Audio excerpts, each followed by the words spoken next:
भारत का संविधान हर नागरिक को अभिव्यक्ति की स्वतंत्रता का अधिकार देता है। यह अधिकार लोकतंत्र की आत्मा है। विचार रखने, असहमति जताने और अपनी पहचान को व्यक्त करने की आजादी। लेकिन हाल ही के वर्षों में ऐसे कई उदाहरण सामने आए हैं जहां यह अधिकार धर्म, राजनीति और सामाजिक संवेदनशीलता की आड़ में कमजोर होता दिखा है। ताजा मामला है शर्मिष्ठा पनौली का।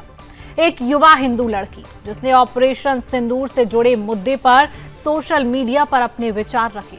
विचार रखने के इस अधिकार का परिणाम इतना कठोर निकला कि माफी मांगने और पोस्ट हटाने के बावजूद उसे इस तरह से गिरफ्तार किया गया कि मानो उसने कोई गंभीर अपराध या आतंकवादी कृत्य किया हो।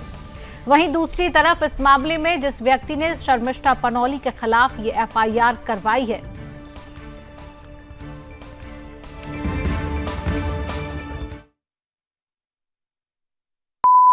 पहले तो इनके थे, उनको लगते थे कि भाई 72 हूरे दिखेंगी जन्नत जाके, असलियत में जाके आए थे वो। और अब इनको मोहतरमा को लग रहा है कि हमारे कंट्री ने ऐसे ही ओपन फायर कर दिया विदाउट एनी वैलिड रीजन। दीदी आप पागल वागल हैं क्या? पहलगाम अटैक का नाम सुना है? उससे पहले बाकी अटैक्स के नाम सुने आपने? कब से तबाही मचाया जा रहा है आपका। तो हम कुछ ना करें, हम बस हाथ पे हाथ धरे बैठे। हम महात्मा गांधी के भक्त नहीं है अब।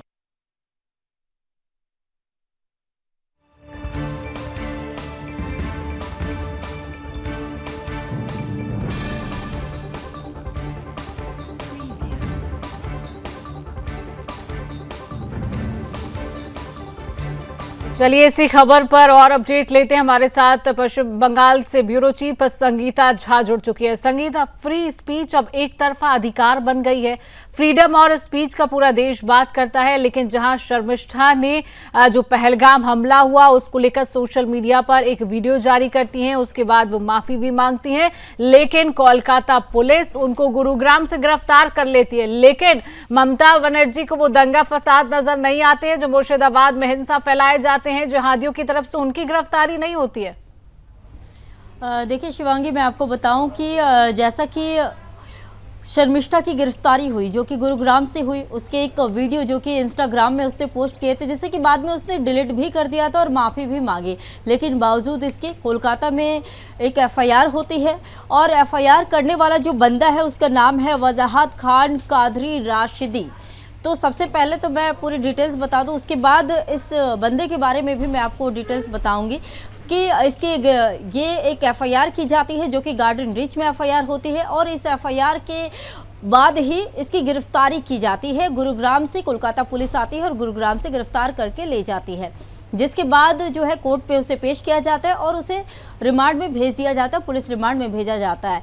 और इस दौरान देखिए शर्मिष्ठा ने कहा कि आज़ादी नहीं है, अभिव्यक्ति की आज़ादी को लेकर जो है शर्मिष्ठा के साथ जहां एक और देश के कई जो हिंदूवादी नेता है वो भी है और साथ ही पश्चिम बंगाल के जो विपक्षी जो भी विपक्ष के नेता है, चाहे वो बीजेपी की बात करें या फिर अन्य राजनीतिक दलों की बात करें, सभी सवाल उठा रहे हैं। सभी ये कह रहे हैं कि जिस तरह से पश्चिम बंगाल में जो घटनाएं होती है उस पर पुलिस की तत्परता नहीं दिखती है, लेकिन शर्मिष्ठा के मामले में पुलिस ने जिस तरह से तत्परता दिखाई, जिस तरह से कार्य किया, जितनी तेजी से कार्य किया, यही अगर तेजी से कार्य अगर पश्चिम बंगाल में होते, जिस तरह के जो जैसा कि अभी मुर्शिदाबाद, मालदा, ये कई सारी ऐसी घटनाएं हैं जब हिंदुओं पर अत्याचार होते हैं, उस पर अगर कार्रवाई की जाती तो शायद इस तरह की जो घटनाएं जो होती है इस पर लगाम लगते।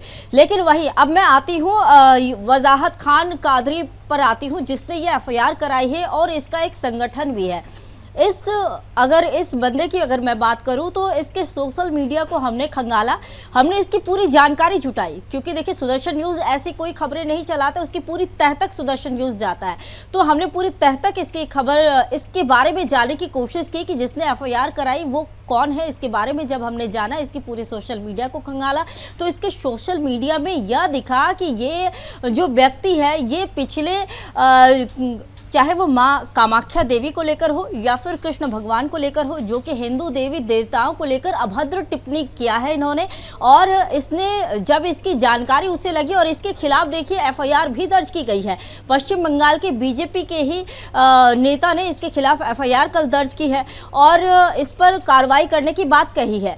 तो ये वही इंसान है जो कि शर्मिष्ठा पर इसने एफआईआर दर्ज की और जिस पर कार्रवाई हुई। लेकिन आखिर ये जिस तरह के पोस्ट करते हैं, इस पोस्ट पर अभी तक पुलिस वालों की नजर नहीं गई थी।